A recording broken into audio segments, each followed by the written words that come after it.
অবাঞ্ছিত উপদ্রব। লিখেছেন প্রেমাংশু আতর্থী। ওস্তাদ করমুল্লা খাঁ সাহেব ছিলেন বিখ্যাত সরোদবাদক। তিনি জীবনের শেষ কয়টা বছর এই কলকাতা শহরেই কাটিয়েছিলেন। সেই সময় শহরের ধনী নির্ধনী অনেকেই তার সাগরেদ হয়ে বাজনা শিখেছেন।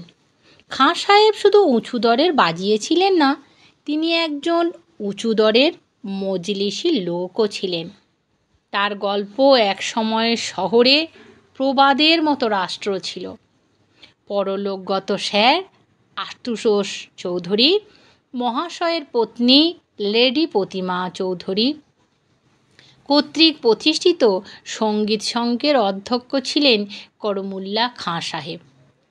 আশুতোষ চৌধুরী, আগেই বলেছি আশুতোষ মহাশয় স্যার পরলোকগত হয়েছেন। ওস্তাদজি খুবই মজলিসি লোক ছিলেন, তার ফলে আমরা তার জনকতক শিষ্য সেই ভোর থেকে আরম্ভ করে বেলা 9টা 9:30 অবধি আর রাত্রি 9টা থেকে সেই 12টা একটানা সেখানে আড্ডা জমাতাম।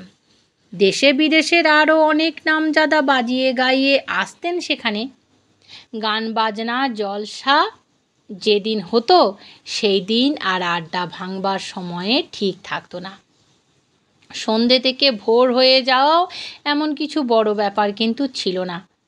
গ্রীষ্মের ও পুজোর সময় সঙ্ঘে লম্বা ছুটি থাকতো এবং সেই সময় খাঁ সাহেব নিজের দেশে যেতেন।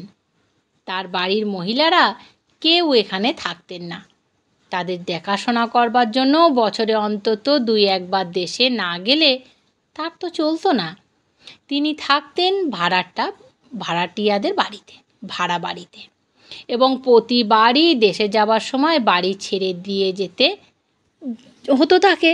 তিনি থাকতেন না বেশ কয়েক দিন বা মাস, যেতেন এবং ফিরে আসতেন তখন আবার বাড়ি ভাড়া করে সেখানে গিয়ে তিনি উঠতেন।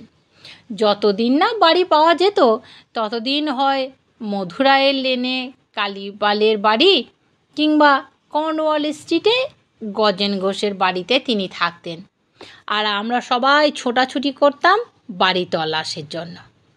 খাঁ সাহেবের পছন্দ মতো বাড়ি তো হওয়া চাই।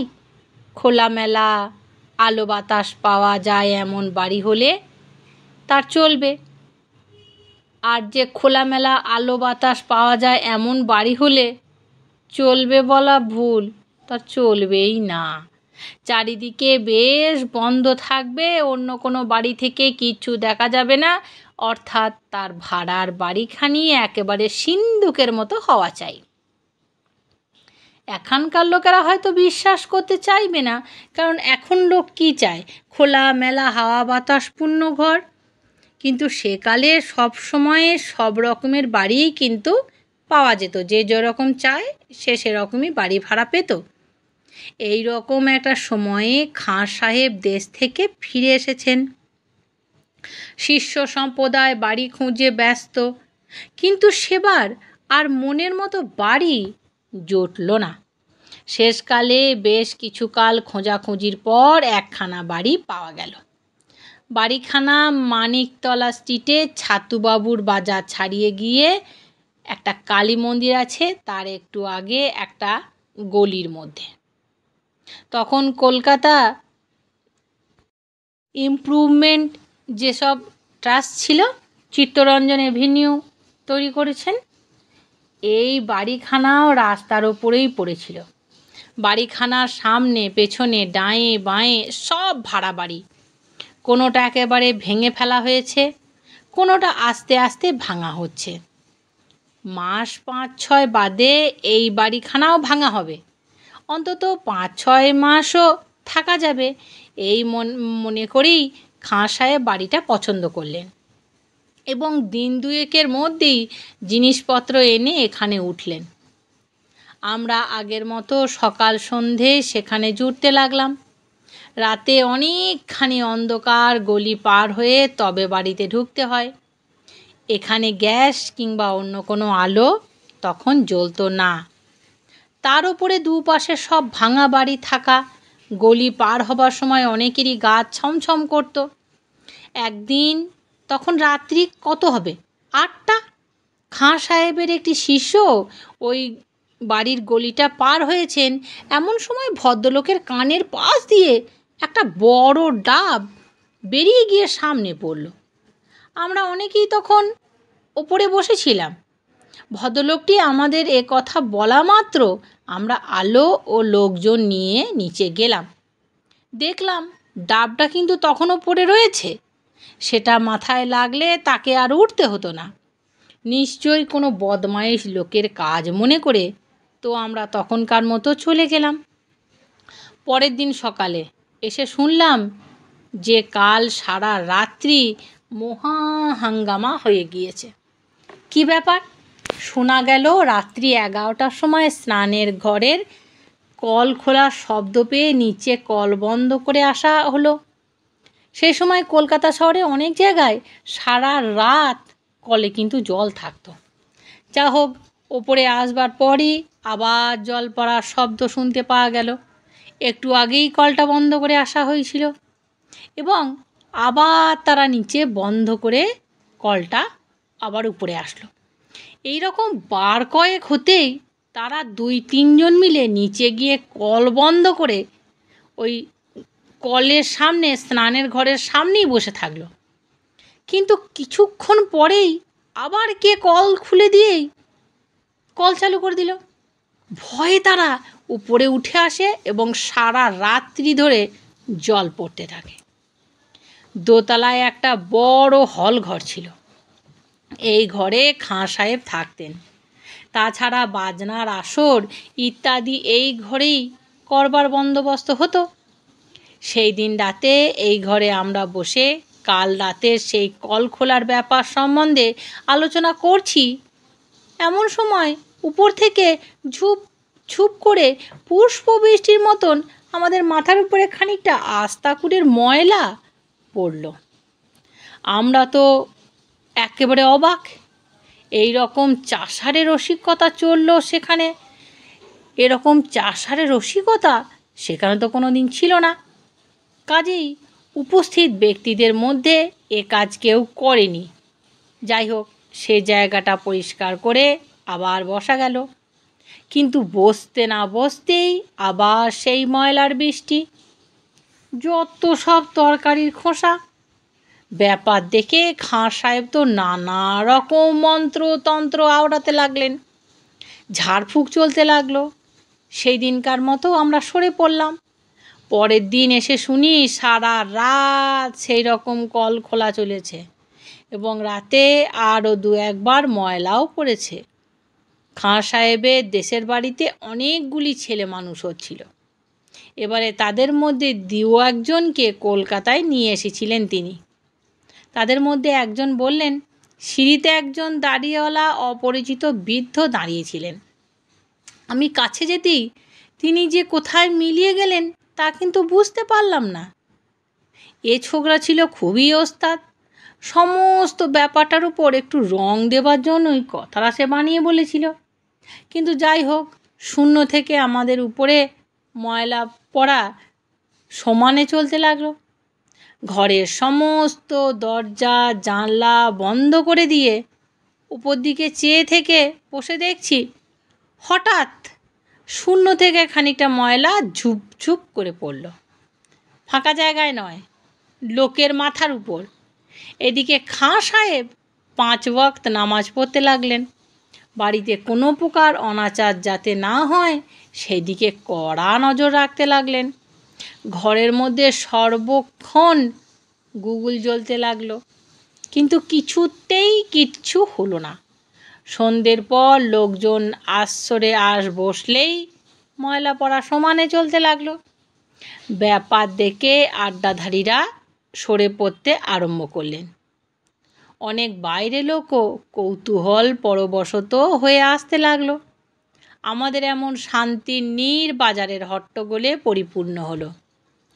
খাঁ সাহেবের এক বন্ধু ছিলেন, তার কাবুলে বাড়ি।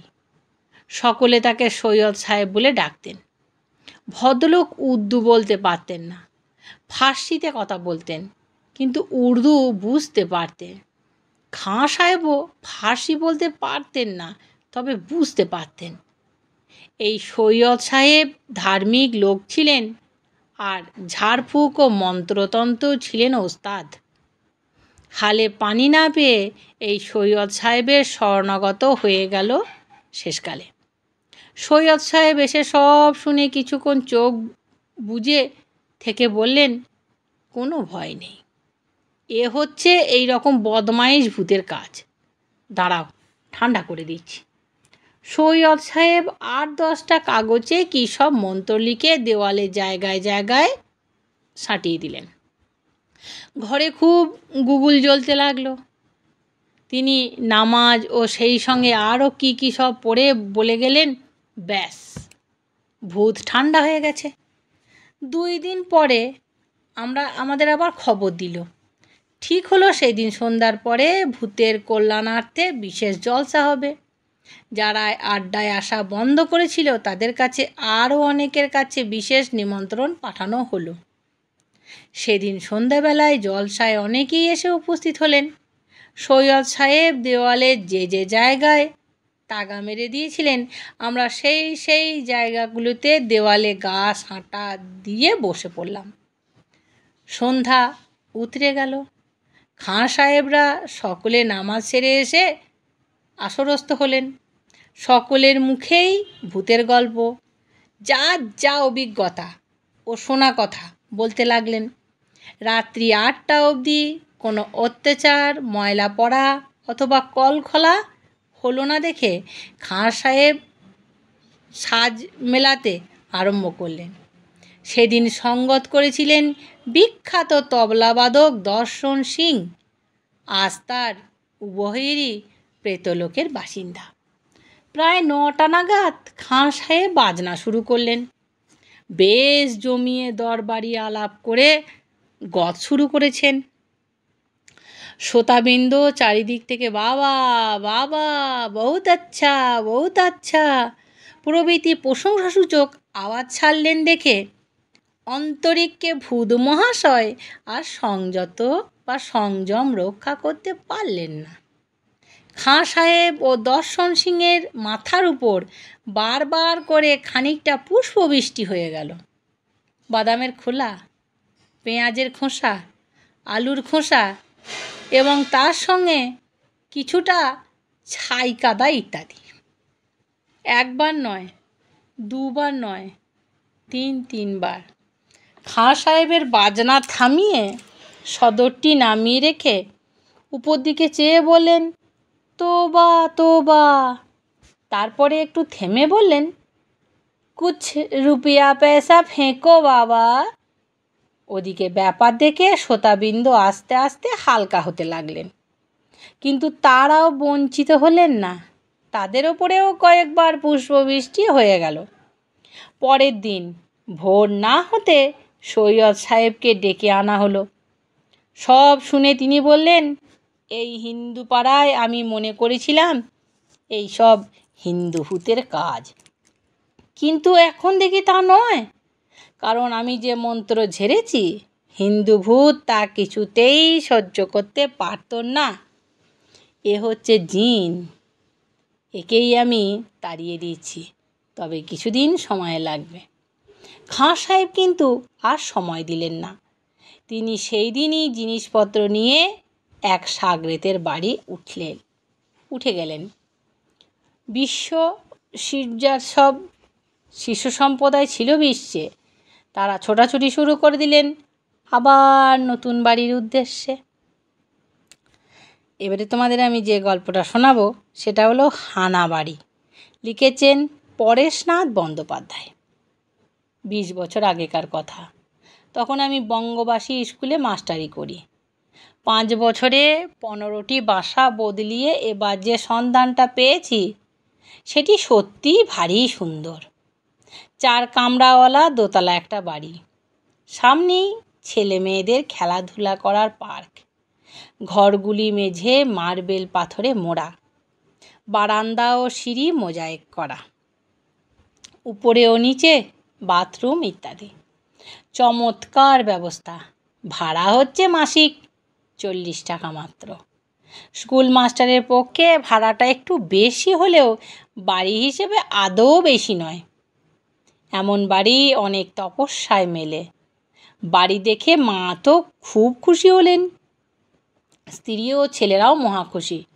মনে হলো এতদিনে বাসার সমস্যার একটা সমাধান হলো।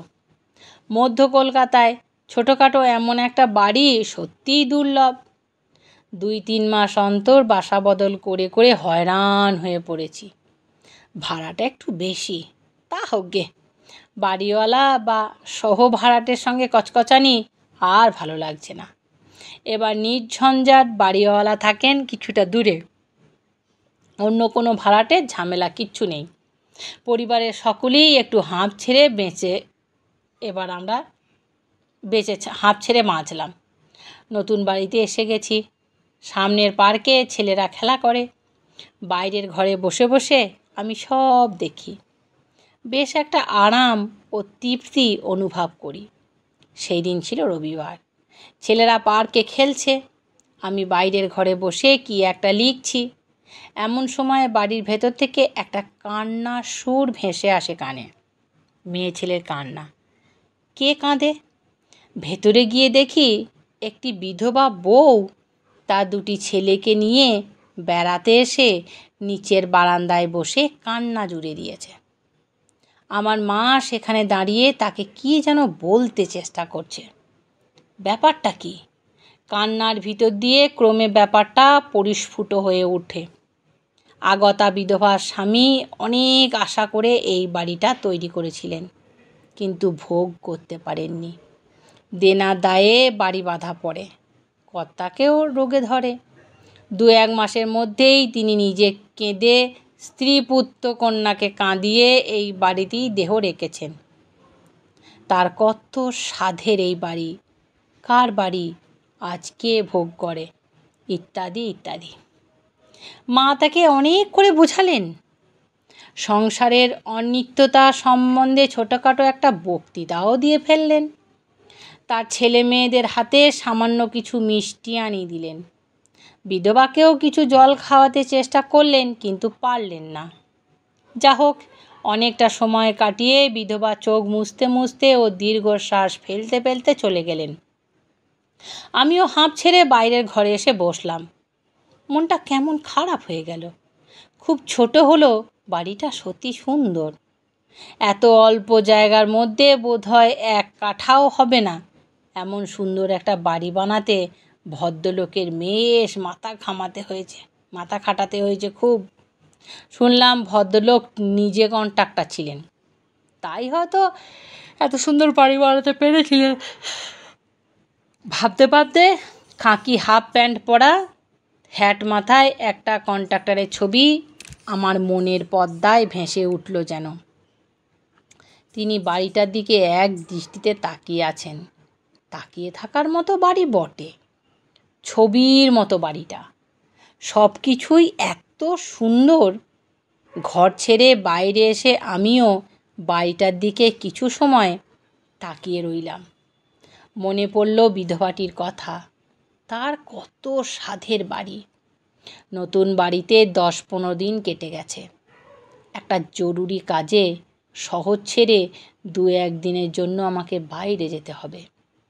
সকালেই সামান্য কিছু জলযোগ সেরে ঘর থেকে বেরোতে যাচ্ছি, এমন সময় আমার পিঠে কে যেন একটা সজোরে ধাক্কা দিয়ে বলে উঠল, যা, বেরিয়ে যা, আর আসিস না।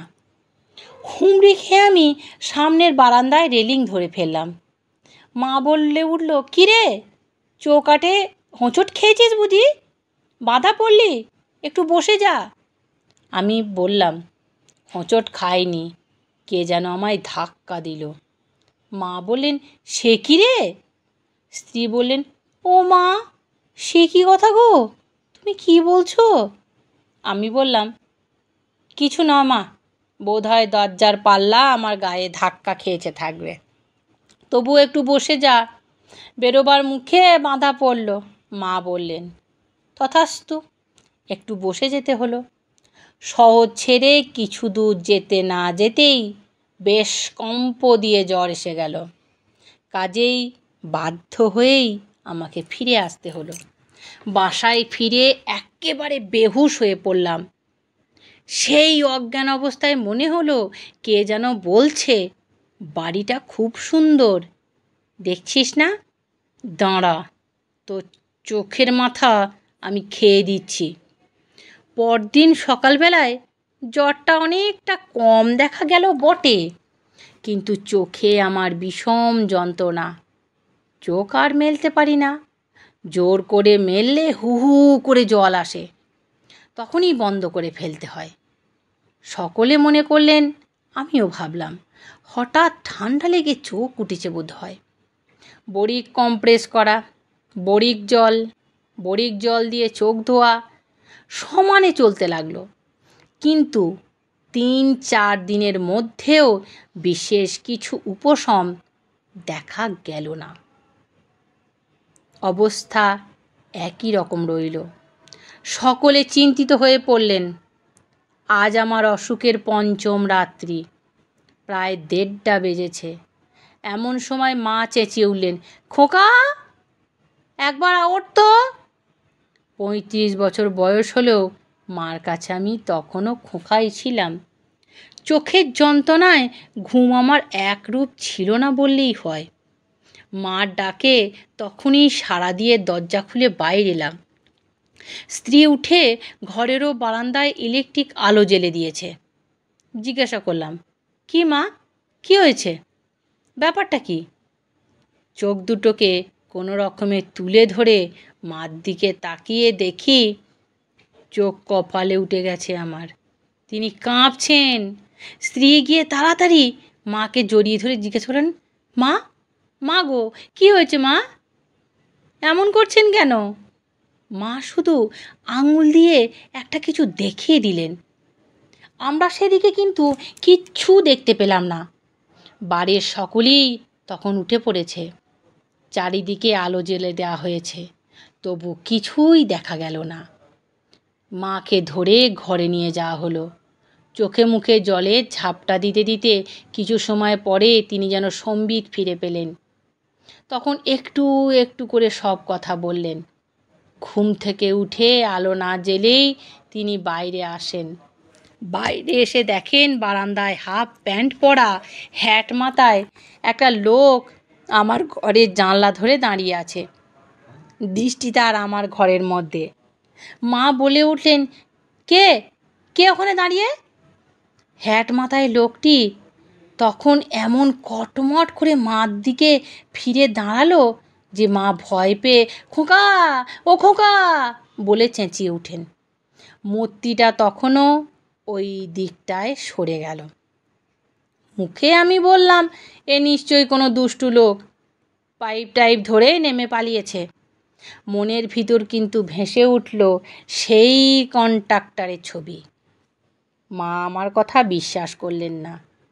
তিনি বলতে লাগলেন, তোরা এ বাড়ি ছেড়ে দে, ভালো বাড়িতে আমাদের দরকার নেই। আমার মন আর কিছুতেই ভালোভাবে ব্যাপারটা নিচ্ছে না। অনেক করে মাকে বুঝিয়ে রেখে আমি আমার ঘরে ফিরে এলাম। সমস্ত রাত্রি বাড়িতে আলো জ্বালিয়ে রাখা হলো। মার কাছে রইল আমার ছোট ভাই ও এক বিধবা বোন। সেই রাত্রিতেই মার প্রবল জ্বরে আক্রান্ত হলেন। ডাক্তার ডাকা হলো, চিকিৎসাও সাধ্যমতো করা হলো, কিন্তু মাকে ধরে রাখা গেল না। 3 দিনে দিন সকলকে কাঁদিয়ে মা আমাদের ছেড়ে চলে গেলেন। মৃত্যুর কিছু সময় পূর্বে মা একবার আমার গলা জড়িয়ে ধরে বললেন, আমার জন্যে তুই এত করছিস কেন?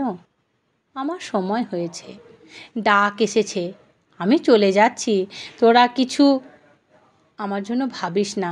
তোরা কিন্তু বাবা এ বাড়িতে আর থাকিস নে, যত শিগগিরই পারিস এ বাড়ি ছেড়ে দিস। তোর জয় জয়কার হোক বাবা। মা শেষ আশীর্বাদ পেলাম, কিন্তু মাকে ফিরে পেলাম না। জন্মের মতোই মাকে হারালাম। 13 দিনের মধ্যে মার শেষকৃত্য শেষ হলো। মধ্যে একটা কথা বলতে ভুলে গেছি। আমাদের নতুন বাসায় প্রাচীরের গায়ে একটা দরজা ছিল। সেই দরজাটা খুলে কলকাতা শহরের সে সময়কার মেয়র নির্মলচন্দ্র মহাশয়ের বাড়ি যাওয়া যেত। চন্দ্র মহাশয়ের সঙ্গে পূর্ব থেকেই আমার জানাশোনা ছিল।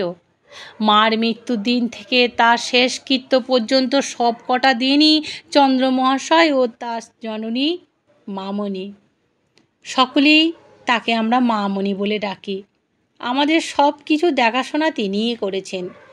নির্মলচন্দ্র আমার এক ডাক্তার ভাইয়ের চিঠি নিয়ে উড স্ট্রিটে সে সময়ের সুবিখ্যাত চিকিৎসক সুশীল মুখোপাধ্যায়ের বাড়ি যান।